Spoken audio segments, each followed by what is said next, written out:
Nós já tínhamos ouvido, né?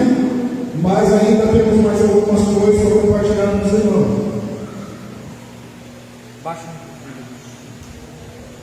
Carta do apóstolo Paulo aos Romanos. Aí vai chadir. Carta do apóstolo Paulo aos Romanos, capítulo número 12. Você que tem a sua Bíblia aí, acompanhe conosco nesta noite, em nome de Jesus. Carta do apóstolo Paulo aos Romanos, capítulo 12, diz assim: rogo-vos, pois, irmãos, pela compaixão de Deus, que apresenteis o vosso corpo em sacrifício vivo, santo e agradável a Deus, que é o vosso culto racional. E não vos conformeis com este mundo, não vos conformeis com este mundo, mas transformai-vos pela renovação do vosso entendimento. Para quê? Para que experimenteis qual seja a boa, agradável e perfeita vontade de Deus. Então, nesse texto, ele tem uma promessa. Mas não sem antes ter o Senhor nos fazendo, ou nos falando, nos dando uma reivindicação, uma condição. Eu sempre digo que as bênçãos de Deus, elas sempre estão acompanhadas, né, por uma condição. As bênçãos de Deus, de Gênesis e Apocalipse, elas são condicionais. Elas estão condicionadas à nossa obediência. Sempre que os irmãos vão ler, antes do Senhor chegar a bênção, primeiro ele dá a condição para que nós possamos receber as bênçãos. Foi assim até que o Senhor Jesus Cristo ele precisou vir morrer na cruz do Calvário, para que nós pudéssemos ser libertos. Quem está falando isso aqui é o apóstolo Paulo aos Romanos. E se eu fosse dar um tema a essa palavra, eu daria o tema geração de inconformados. Nós somos uma geração, ou nós somos a geração do arrebatamento. Você acredita nisso? Quem acredita que é da geração do arrebatamento? Então, pessoal, nós somos a geração do arrebatamento. Eu creio nisso. Mas, como geração do arrebatamento, como igreja do Senhor, no grego eclesia é chamados para fora do mundo, para adorar e para servir ao Senhor. Foi assim com Israel. O Senhor, dentre todas as nações que já havia na terra, o Senhor escolheu Israel para ser o seu povo peculiar, o teu povo escolhido, para fazer o seu nome ser conhecido na terra. Nós somos a igreja, chamado escolhido do Senhor, para uma grande obra. Ser inconformado é não se adequar com as coisas do mundo. Ser igreja, ser inconformado com o mundo, é não se adaptar. É isso que significa ser uma pessoa conformada. Uma pessoa conformada, uma pessoa que se adequa. É uma pessoa que se ajusta, que se molda. E nós, como igreja do Senhor, como os irmãos já ouviram, eu torno a dizer, nós precisamos andar na contramão do mundo. Como igreja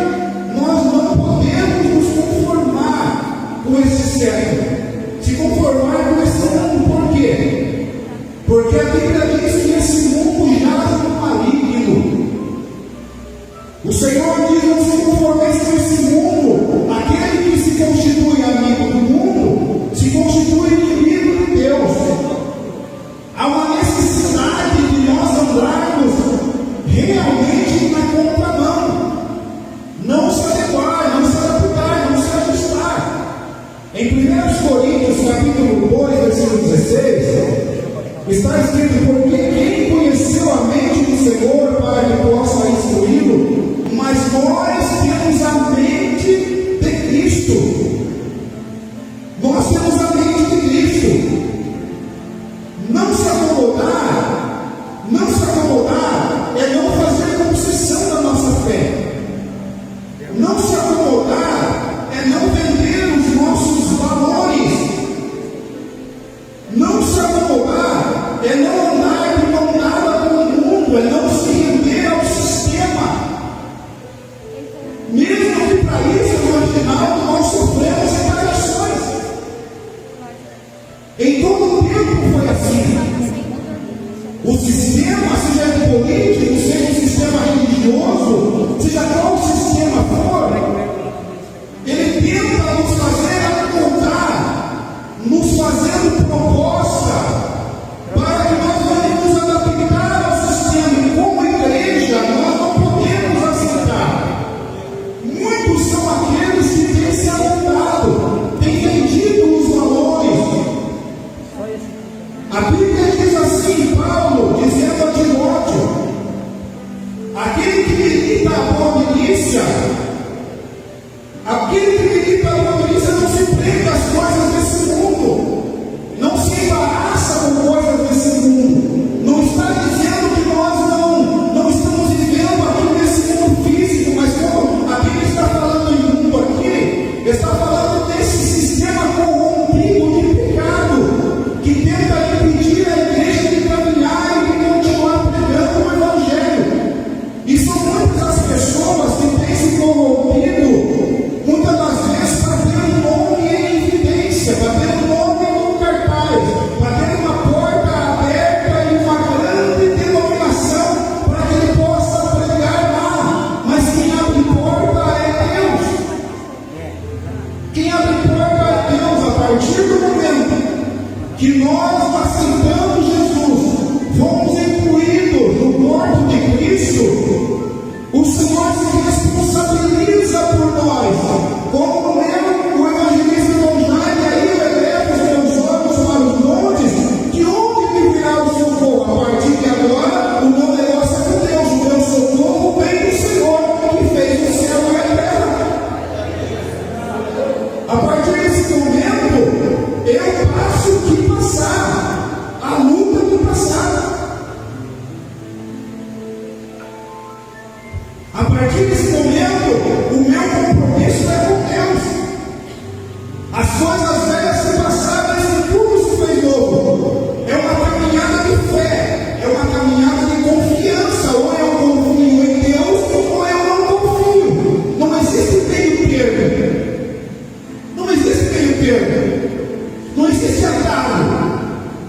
Há quem diga que até em cima do muro já é território de Satanás. Até em cima do muro já é território de Satanás, porque o muro é do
vai dizer aonde você vai chegar. É na caminhada.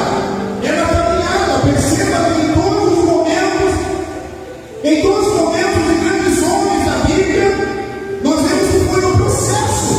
Que eles vacilaram, teve um momento difícil, era um processo. Temos esse momento, sim. O grande problema não é o homem vacilar no processo. O grande problema não é o homem vacilar no processo. Porque a promessa está lá. Entre a promessa feita por Deus, a promessa feita, até o cumprimento dela, há um trajeto a ser percorrido.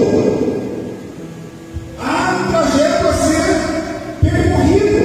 O grande problema não é o homem vacilar no trajeto. O grande problema é o homem vacilar os pés do trajeto e não reconhecer, não ter humildade para se chegar a Deus e subir. Perceba que a Bíblia não diz que os humilhados serão exaltados. Não, não, não. Se você está valendo assim, está errado. Está errado. A Bíblia diz que aquele que se humilha tem diferença. Aquele que tem sensibilidade de reconhecer: eu estou errado, eu preciso de Deus. Senhor, eu preciso. Pedro avistaram o Senhor e entenderam o Senhor andando sobre as águas depois de uma vigília. E de repente o Senhor falou: não tenho medo, sou eu. Aí Pedro diz: se é o Senhor, então faça com que eu vá até aí. Faça com que eu vá até aí. E Jesus falou: vem sobre as águas. E a Bíblia vai dizer que Pedro, presta atenção, aqui está o mar, e Pedro então olha para Jesus: se é o Senhor, faça com que eu venha, vá até o Senhor. Jesus diz: vem. E ele começa olhando para Cristo, o autor e consumador da nossa fé. Hebreus 4:12. Olhando firmemente para Jesus, autor e consumador da nossa fé. De repente, Pedro, ele está andando sobre as águas e olha para baixo. E Pedro, no trajeto, houve algum que ele vacilou. Ele precisava continuar mantendo os olhos fixos em Jesus. E quando ele começa a caminhar e olha para baixo, ele começa a afundar. Irmãos, os nossos olhos precisam estar fitos em Jesus.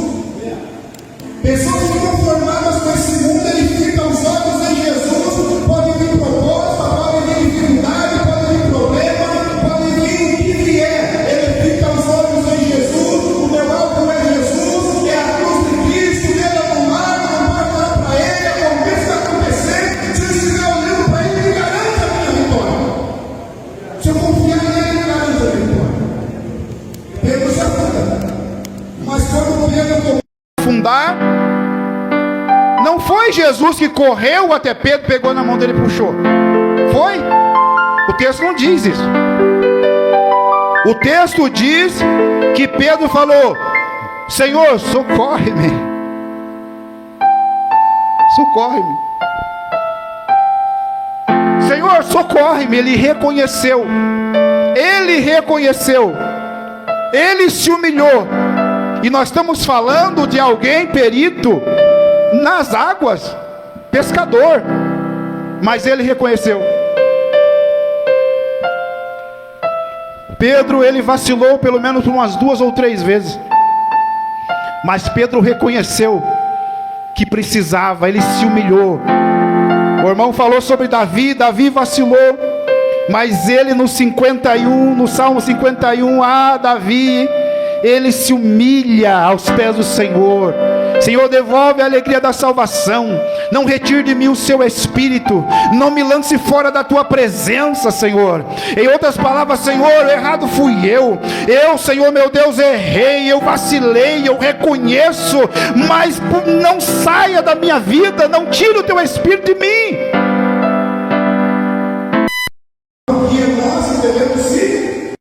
humilhar. Então, se nós estávamos lendo dessa maneira, nós estamos lendo errado. É nós que devemos se humilhar. Se você for em Filipenses capítulo 5, capítulo 2 ali, se você for ler, você vai observar que ele também se humilhou até a morte, morte que se humilhou, o próprio Cristo. 1 João 5,19 diz assim: sabemos que somos de Deus e que todo mundo está no maligno. João 12,31. Satanás é o príncipe deste mundo, o sistema maligno, corrompido. Quando a Bíblia fala em mundo, devemos observar o contexto, porque em algum contexto vai estar falando sobre mundo, terra, planeta. Em algum contexto vai estar falando sobre mundo, sistema maligno, sistema espiritual. Então devemos observar o contexto em que está sendo falado. João 17, versículo 15 e 16. Vivemos nesse mundo, mas não somos mais desse mundo, né? Não pertencemos mais a esse mundo. Aquele que não se conforma, ele não se vende por um prato de lentilha, assim como Esaú, e depois tentou retomar a bênção e foi tarde demais. Não se venda, não venda os seus valores, não abra mão, não faça concessão, não faça concessão com este mundo, porque esse mundo aqui, ele é corrompível, esse mundo aqui vai se acabar, mas aquele que perseverar. Mateus capítulo 24, versículo número 13: aquele que perseverar até o fim será salvo. Perseverar, trajeto, processo, até o fim. A bênção está lá, a terra prometida está lá, mas existe um processo do deserto. Às vezes o deserto dói, às vezes o deserto é castigante, o sol fadiga, mas lá no outro lado tem a promessa, a terra que mana leite e mel, e ela vai continuar lá te esperando. Não se venda, não se corrompa, não faça concessão de maneira nenhuma. Propostas podem chegar até você, propostas vão chegar até você. Muitas propostas às vezes são lançadas para nós, que aos olhos humanos é tolice negar, mas à luz da Bíblia isso vai edificar a tua vida, isso vai garantir para você a vida eterna. E aqui nós temos algumas pessoas na Bíblia que não se conformaram.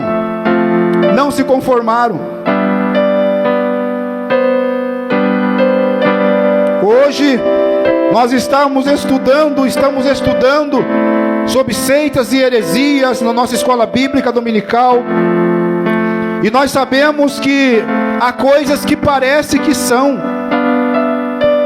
há coisas que eles estão vindo com nova roupagem, irmãos, que se nós não estivermos ligados, nós se deixamos ser levados, porque às vezes chega de mansinho, com uma veste igual, falando igual, e até parece que é. Então nós precisamos estar muito atento. Este mundo é terrível. Esse mundo tenta nos envolver de todas as maneiras. Satanás, como disse o irmão, eu repito a tua palavra, ele não brinca de ser Satanás, não brinca de ser diabo. Fica aí quietinho, fica onde você está, fica em Cristo, fica escondido em Cristo. Ah, mas a luta está vindo demais. Não, mas não te preocupa, fica aí que ele garante. Enquanto você está com ele e está nele, ele garante a sua vitória. Perceba que no capítulo 7, lá pelos versículo 21, quando o Senhor, ele desce do monte, depois ali do ensinamento do monte da oliveira ali, do sermão do monte, a última palavra que ele deu antes de descer foi, depois que ele pregou sobre tantas coisas, falou sobre perdão, ele falou sobre casamento, falou sobre tantas coisas. E quando ele desce, ele dá a última palavra. Ele diz: eu comparo as pessoas que ouvem esta minha palavra e praticam, como o homem que edificou a sua casa sobre a rocha. Veio a chuva, veio a enchente, veio o vento, e essa casa manteve-se firme, não caiu. Mas eu comparo as pessoas que ouviram. Ele estava falando acerca do sermão, ele tinha ficado horas ali falando e ensinando o povo. Ele estava dizendo: olha, eu comparo o homem que ouve essas minhas palavras e não pratica, como o homem louco, o homem insensato, o que edificou a sua casa sobre a areia. Veio a chuva, perceba, as intempéries do tempo são a mesma. Veio a chuva, veio a enchente, veio o vento. Significa que veio luta do alto, veio luta nas paredes da casa, veio luta no alicerce da casa, de todos os lados. Essas duas casas foi combalida por chuva, por vento e pela enchente. As duas, nenhuma ficou isenta de sofrer tribulação, de sofrer luta. Mas o diferencial era aquela, o divisor de águas era aquela que estava edificado sobre a rocha. Aquela que estava edificado sobre a rocha, ela não se isentou de ser afrontada. Isso que eu estou dizendo para você. Aquela que estava edificada sobre a rocha, ela não se isentou de passar por lutas. Ela sentiu o atrito, certamente ela sentiu as batidas da enchente no seu alicerce, sentiu a força do vento soprando em suas paredes, sofreu a chuva caindo sobre os seus telhados com muita força. Mas houve um divisor de águas, ela estava alicerçado na rocha. A diferença é a edificação que está em Cristo e a edificação que está sem Cristo. Todas passarão por dias maus, mas a diferença é aquela que está em Cristo. Ela não cai, pode sentir o embate, as batalhas travadas, mas permanece de pé. Ela não vai ao chão, porque ela não se conforma. Quem sabe aquele que edificou a casa sobre a areia, faltou, quem sabe, empenho. Para uma construção, nós sabemos que é necessário empenho, é necessário planejamento, é necessário dias e dias ali fazendo planejamento, gasto monetário, momentos de você pensar, de você fazer conta. O que nós estamos querendo dizer é que muitas das vezes nós estamos muito raso, nós não estamos gastando tempo com a nossa vida espiritual.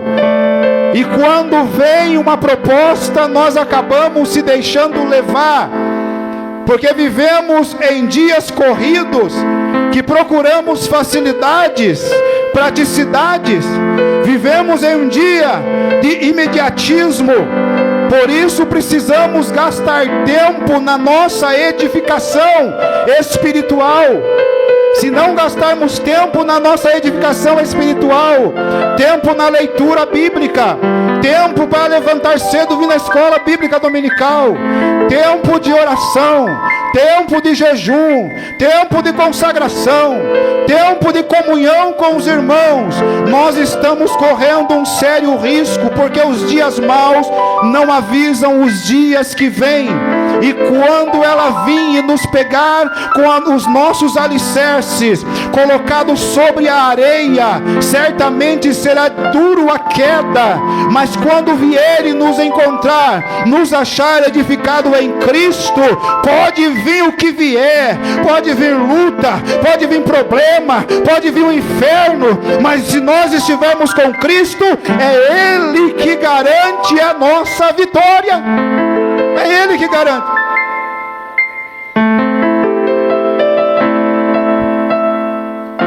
respeito a nós, mas diz respeito ao nome daquele que tem todo o poder no céu e na terra, em quem nós temos crido. Algumas pessoas que não se conformaram. Davi foi um homem que não se conformou. Em 1 Samuel, capítulo 17, versículo 26 e 48, Davi não se conformou em ver o exército do Deus vivo sendo afrontado e se prontificou a lutar. Uma geração de inconformados, pessoas que não se conformam com o sistema. Davi não se conformou. Ele foi levar alimento para os seus irmãos, e quando chega ali, ele vê os filisteus com um grande gigante afrontando o povo. Davi não precisava tomar frente de nada. Davi não era guerreiro. Davi só foi levar alimento para os seus irmãos. Levando, deveria voltar para casa, cuidar das ovelhas do seu pai. Mas quando ele olha aquele gigante afrontando o povo de Deus, ele se levanta. Ele no teu coração diz: eu não vou voltar para as ovelhas sem fazer alguma coisa aqui. Eu preciso tomar uma atitude. Aquele que não se conforma, ele não fica ao léu, ele não fica indiferente a uma causa dessa. Ele então diz: quem é esse incircunciso afrontando o exército do Deus vivo? E ele se prontifica logo para lutar. Davi foi uma pessoa que não se conformou, porque ele sabia em quem ele cria. Louvado seja o nome santo do Senhor. Por isso tantas experiências nos salmos que nós aprendemos com Davi. Ficou registrado, porque ele foi um inconformado com as coisas do mundo. Ele se prontificava, ele tomava decisão para fazer algo. Por isso ficou na história.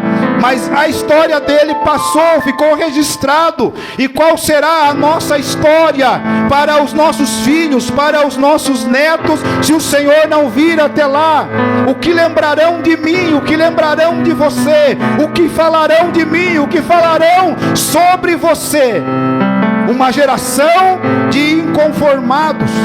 Gideão, em Juízes capítulo 6, a Bíblia vai dizer que os midianitas, eles vinham todo ano. Israel plantava toda a sua plantação, e quando as coisas estavam já ali, as plantações já estavam em semente, lá vinham os medianitas e levava toda a sua plantação, levava seus animais, como gafanhotos eles entravam ali.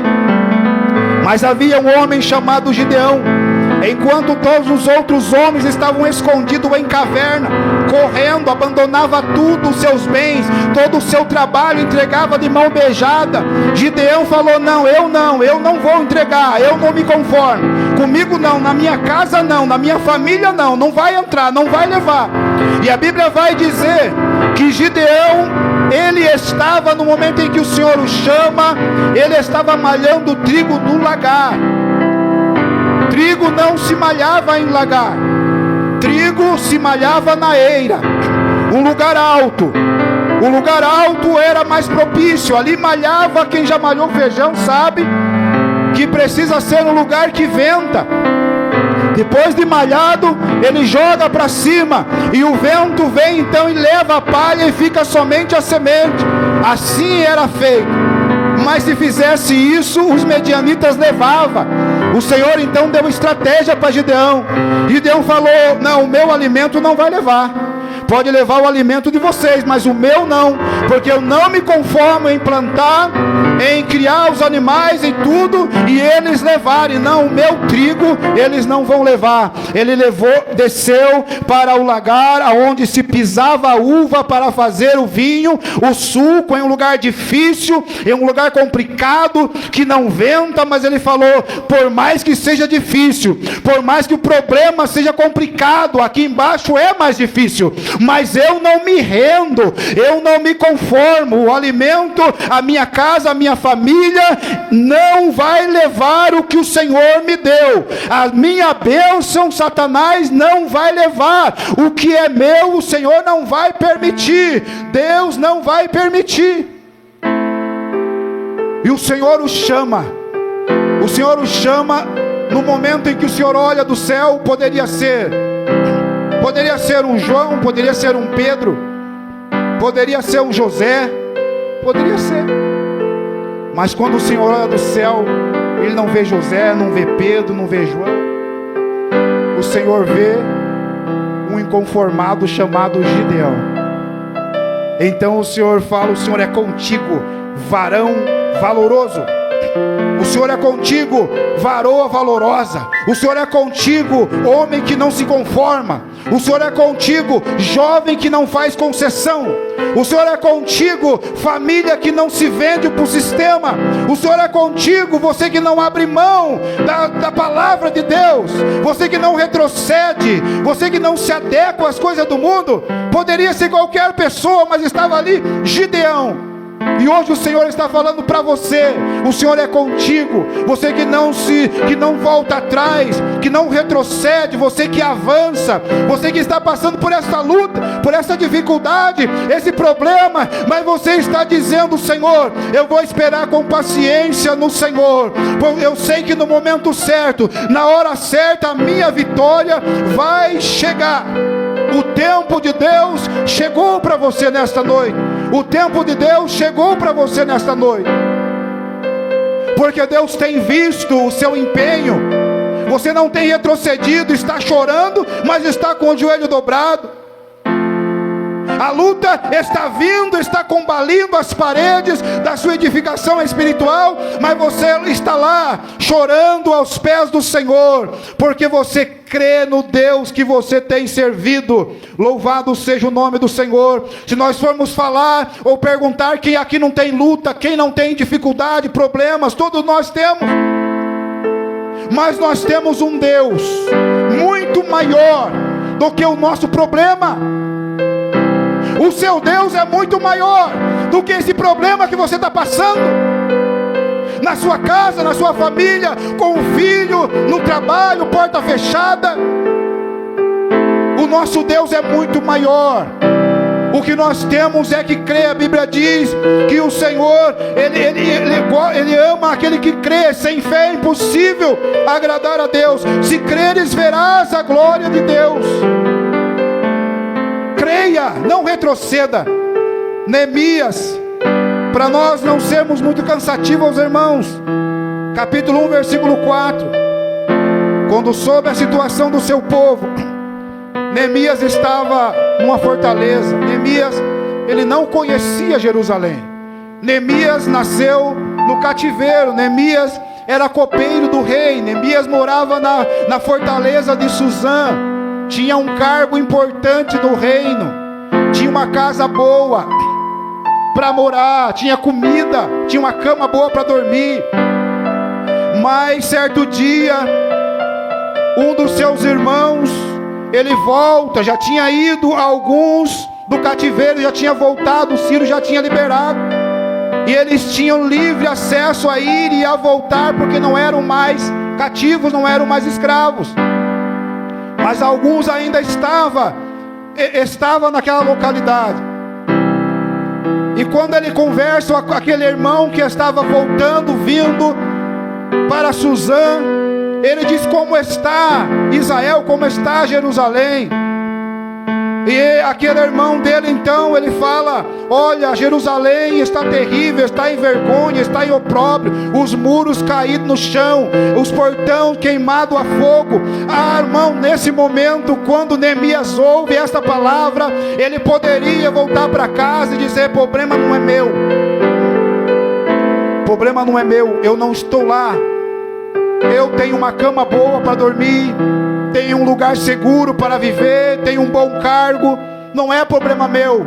Mas Neemias é um inconformado, no coração dele naquele momento constrangeu, e a Bíblia diz que ele fica aproximadamente 3 meses orando, jejuando e chorando, achando um meio de falar com o rei, para que o rei Senhor libere, para que ele venha ir até Jerusalém para reconstruir o muro. Ele é uma geração de inconformado. Eu não me conformo com isso. Eu preciso fazer alguma coisa. Eu preciso tomar uma atitude. Eu preciso ir até lá. E como que eu faço? Eu vou ir aos pés do Deus Todo-Poderoso, que a solução está no Deus Todo-Poderoso. E ele foi orar, e ele foi chorar aos pés do Senhor.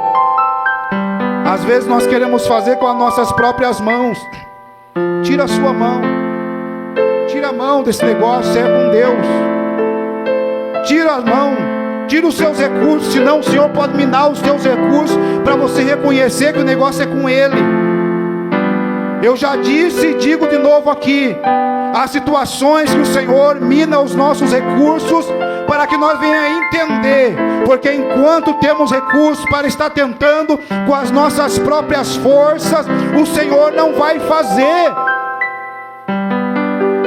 Porque tem coisas que é nós que fazemos, mas tem coisas que é só Deus. É só Deus.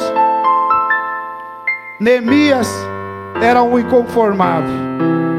Os apóstolos, quando eram impedidos de pregar sob o nome de Jesus, não se conformavam.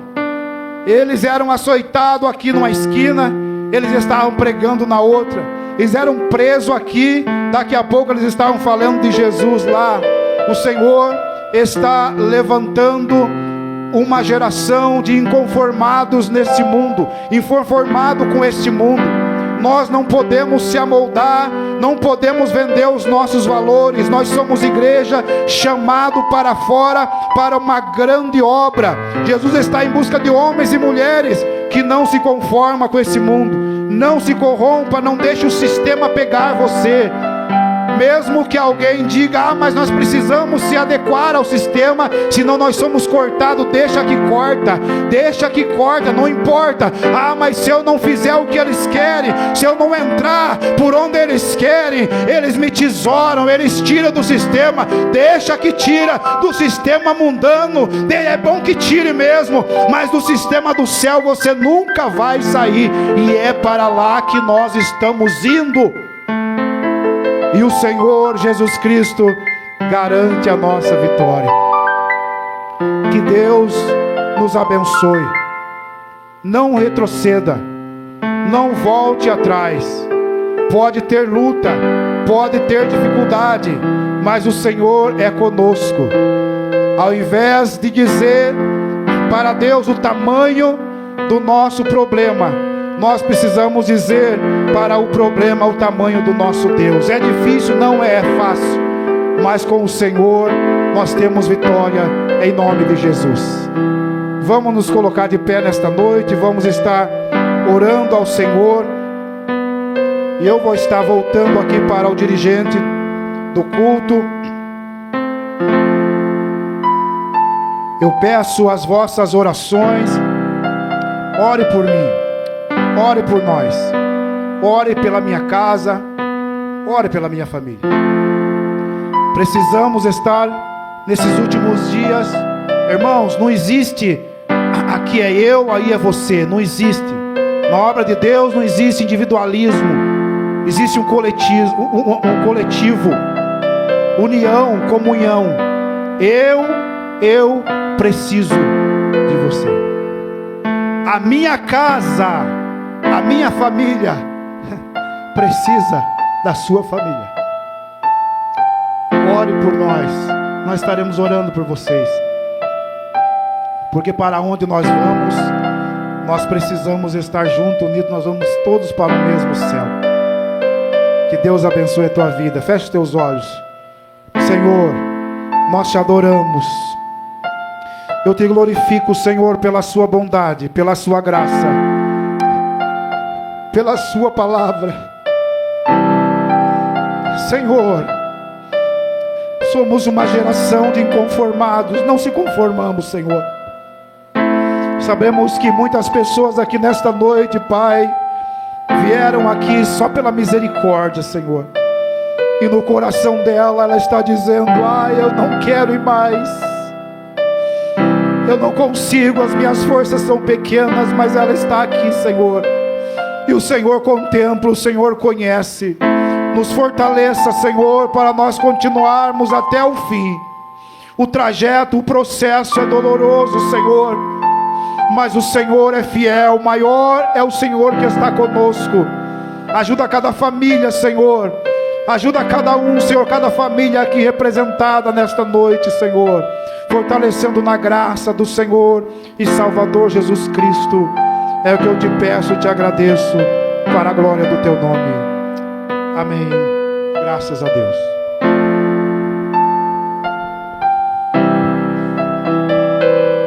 Glória a Deus. Aleluia, Jesus. Irmãos, pedindo também oração em favor dos nossos irmãos Moneuton, né? Que era para estar hoje aqui conosco, mas não foi possível, irmãos. Então coloca eles nas orações dos irmãos também. O nosso irmão Miguel também. Peço que os irmãos estejam orando por eles. E também peço oração, irmãos, para o meu vizinho. O nome dele é Carlinhos. Ele foi acometido por um AVC essa semana. E então já foi levado ao hospital, entubado.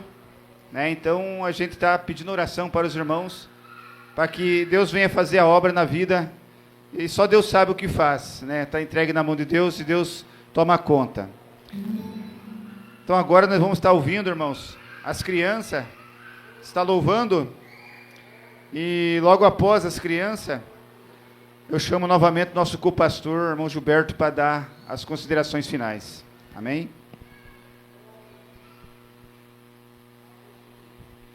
Até as crianças chegarem aqui, vamos cantar um corinho? Deus está aqui, aleluia, como o ar que eu respiro, tão certo como a manhã que se levanta, tão certo como eu te falo e podes me ouvir. Deus está aqui.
Deus, glória a Deus. Vamos se colocar de pé, irmãos? Graças a Deus, que maravilha. Deus é fiel por tudo o que temos visto e ouvido. Vem cá.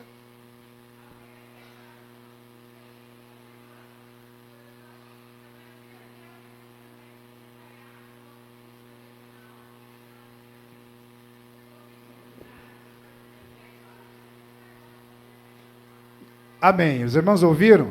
7h30 às 19h30, 7 horas, 19 horas, reunir aqui na igreja, irmãs. Reunir na igreja para que as irmãs estejam indo então até o Jardim das Américas. É isso? Amém? Então amanhã às 19 horas, o círculo de oração reunir às 19 horas aqui na igreja. E na terça-feira, culto de oração às 19 horas. Que tal, irmãos, se nós tivermos um grupo assim aqui terça-feira, né? A geração de inconformados, colocar no coração e falar, eu vou no culto de oração na terça-feira. Vamos fazer esse propósito em nome de Jesus? Quem vai fazer esse propósito? Vamos fazer esse propósito em nome de Jesus. Coloca no teu coração, fala, terça-feira eu vou lá orar juntamente com os irmãos para a glória de Deus. Que Deus abençoe a todos, uma ótima semana, abençoado a todos os irmãos, um bom retorno para casa, amém? Em nome de Jesus, as irmãs que nos visitaram, que Deus abençoe, um bom retorno também para as suas respectivas cidades, igrejas e casas, que Deus abençoe a todos em nome de Jesus, amém? Era esses os avisos, né, irmãos? Irmã, pastora. Sábado, então, irmãos, antecede a nossa ceia. Todo domingo, todo sábado que antecede a nossa ceia, nós temos a consagração, iniciando às 19 horas, é isso? Às 9 da manhã, começando às 9 horas da manhã, tá bom? Você é convidado para vir trazer mais um. Estenda as suas mãos assim, o grande amor de Deus, a graça do Senhor e Salvador Jesus Cristo, as doces consolações do amado Espírito Santo, esteja com todos nós, desde hoje para todos sempre. E todos juntos dizemos, amém. Vão em paz, abençoe, cumprimente pelo menos uma meia dúzia de irmãos aí, amém? Em nome de Jesus.